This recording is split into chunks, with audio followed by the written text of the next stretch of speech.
Thinking of another museum, the Guggenheim. I visited that museum, but having visited it, the idea that immediately comes to my mind is what a lot of wasted space. You know, the best real estate in the Guggenheim is an area that you can't visit, that you can't do anything with. You just look at it. If this were underwater, I say, you know, you could swim all over it. You know, you wouldn't have to be worrying about the ramp.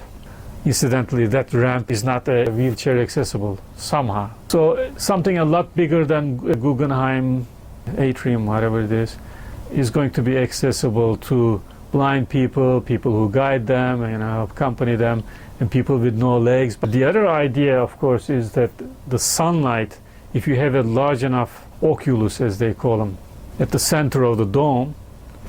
By the way, you can have more than one, you can have them covered with glass, but one of them may actually be open to the surface or something. So the sunlight hitting down gives you the opportunity of using sunlight in different ways. You can use refraction, you can have some of these pieces of sculpture, you can put certain things into them so that they reflect and refract light in different ways, so light ends up on the walls of this dome in different lights. And the other thing is, obviously the sun moves, you know, from the morning you get different kind of light and the angle is different. So at different times of the day you get different lights. In addition, you can also have different filtered glass, colored glass that filters the light in different ways, and these can interact, you know, you can go from one to the other, etc. Different combinations of colors, good. Now, once again, the question is, why would I think of this and not a blind person? Why should I be the advocate of this? I say, why not? I mean, until a blind person comes up with better ideas, why not? Or a disabled person. And the other thing is, I do have some abilities as a potential painter and sculptor and this and that. Let's talk about the size of this lake. This whole area is larger than Cyprus. In fact, it's, let's say, 150%, easily more than 150%. So in other words, you can have a Cyprus sunk into this lake and another half like that. So it's a big area. You can put millions of people into this. Salty surface as it stands, how deep is it? Could we just knock it all away? But once again, you have two options. Away the salt? Yeah, you have two options. You either cover it up. And as far as covering it up, what are the different ways your imagination considered solutions? First of all, when I heard of the earthquake business, the first thing that came to my mind is you slice it up. You don't have a single lake. Segments. See, yeah, you make it in segments, and you wall it up. Basically, something non-toxic, something that is not going to corrode easily. Why do you segment it? Another reason is crazy people being all over this planet. You don't want the whole thing to be poisoned by just one idiot. Yeah. So you have just proposed one of the ways we should just talk about that coating as a people, wondering how long to last, what kind of coating to contain water. But once again, if you have something like this, and if it leaks, how bad can it hurt? It's going to leak to the bottom or something. Who cares? For this thing, the main challenge is to make sure that the water is not poisoned, and you don't have biological, some species invading it and breeding too much. Okay. You don't mind if you end up sucking more water out of the Mediterranean, because more will be coming from the Atlantic. But the waters of the Atlantic did come. That's how the Mediterranean formed anyway. There was a collision, the continents collided. That's how waters of the Mediterranean evaporated, and then there was some kind of a flood, and then more water came in. This, by the way, is taken as established truth. Why? Because there are salt deposits deep into the Mediterranean, showing that for a long time the area was not covered with any kind of water. Coming back, if waters come from the Atlantic, that's not a problem for the Mediterranean. Mediterranean is one, if not the most, one of the most polluted seas in the world. So anything that comes from the Atlantic would be better. So you don't mind sucking more water in. And you would also be generating energy from the water flowing into the lake. Of course, there's going to be an incline. You'd be building a tunnel and it's coming from the Mediterranean. You can also choose to make it a little deeper. You don't suck it out of the surface, but you go a little deeper. Maybe it'll be cleaner that way. I don't know. That's up to the guys, the engineers. Yep. By the way, if you build it, I mean, the tunnel is, if it is deeper than the surface, the deeper you go, the more water pressure you're going to get. And since this thing is more than 100 meters deep, the lake, I mean the depression, you can go 100 meters if you want to. You know, it'll still come to the deepest point anyway. But if you make it a segment, you can have more than one tunnel too, for all I care. And by the way, this thing does not have a single point that is approaching the Mediterranean. No, it has a large area. So you would be close, let's say, I don't know the exact figure, but it's probably less than 60 miles from the Mediterranean. So it's not that far from the Mediterranean, and you can have more than one tunnels if you want to. So okay, so you have this water coming in, giving you energy. By the way, once you build this thing, what are these people going to do with their lives? I mean, assuming that not all of them are blind and disabled and in need of medical care. They can keep building solar panels, and the desert stretching from that toward by the way, this is called the Libyan desert, all the way into the Libyan desert. You can have solar panels for centuries, you know, keep producing them and put them up. So you can have electricity coming from the solar panels to the lake. Not that you would need all of it anyway. You can have some solar panels on the surface of the lake too, by the way.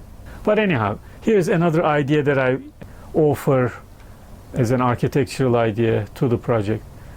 Not only for the museum, but for residences also. You have this direct sunlight coming, direct or otherwise, I mean, obviously in the mornings, different angle, etc.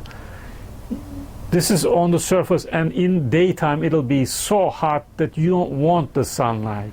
It's not working for you unless you're, let's say 30 meters deep into the water or something. But one way or another, you can have depending on your preferences, depending on whether you're blind or not, you can choose to have your roof, so to speak, transparent or in certain different colors. So you can have, let's say, a rose window as your ceiling, and the rose window may rotate. So you have different colored glasses, and the second floor below, let's say, if you count from the surface, let's say you're the first floor, you get the sunlight. Somebody below you may also get some of this light. You may have a floor that is also semi-transparent, whatever, or you can have a center that is transparent. So if you want to be private, you don't walk into the center of your room, a large room. You do whatever you want to do in the periphery, but the sunlight is coming from your ceiling down to the floors below, if they want it. So you can work these things out. You can also have certain tubes feeding sunlight from the surface to different places below. These people will obviously need to live, some of them will need to live in compartments that are watertight. It's like a submarine. You walk into your room through certain chambers, put the water out, live underwater with a long straw, let's say, to the surface, so they suck in the oxygen and that's all they care for. Or some of these homes that are to be built may go beyond the surface. They may jut out over the surface, let's say. So evening hours, or when it's not too hot for you, you can go up, you can live, like everybody else, but you're now surrounded with water, which is fine, instead of the desert. I don't have to imagine everything. People will have their own imaginations moving in there, but anyway, I come up with a social idea. I'm saying that people with a certain medical condition or certain series of medical conditions or whatever, and people who accompany them can live peacefully, I hope, because we don't want to build a lake so that people can war in it. So these people can live peacefully underwater, even if they don't belong to the same religion and they don't share the same language, etc. They can learn languages, but anyhow, they don't have to think alike. They just have to like to live in this place and prefer it over a lot of other places. Now, one doesn't have to be sick or etc. To enjoy this. Obviously, when it is winter in the northern hemisphere, this place would be okay. And when it's winter in the northern hemisphere, it's winter in Qattara too. So anybody who lives in a godforsaken frozen place in the northern hemisphere would love to come down here, right? That's my theory. I mean, for winter anyway. So here's another idea, and this I want to link to New York. I had been privileged to visit the Metropolitan Museum a few times, and I'm obviously privileged enough to be sighted, to be able to see what's going on there, etc. And one proposal that I come up with, and I don't shy away from criticism here, is that most of the stuff in the Metropolitan Museum be sent to Egypt someplace, not necessarily to any place near this lake, but maybe somewhere near Alexandria, and ideally something like a huge pyramid, new pyramid, should be built there for a museum like this. And anybody who has Egyptian artifacts, whatever, had better send some of the more precious ones over there. Why? Can I interrupt you? Yeah. I had a flash. Yeah. In terms of making more jobs, you've already made lots of suggestions in Yeah, that direction. But what I was proposing, just off that last moment you had there, was that every item in every museum should be up for grabs for the government to pay you to sit right there in front of it and make a copy of it, and we'll send that copy around the world. Yeah. Not to mention you can render them in 3D, and that way electronically anybody can simulate them, reproduce them, etc. Be in one place. You want a public, and there is an urgency to this. Now the Qattara thing can't be built tomorrow, but the urgency about the Metropolitan is here. Now, especially in the aftermath of Sandy, we have to say that a large wave hitting this region can devastate things that were produced going back thousands of years in human history.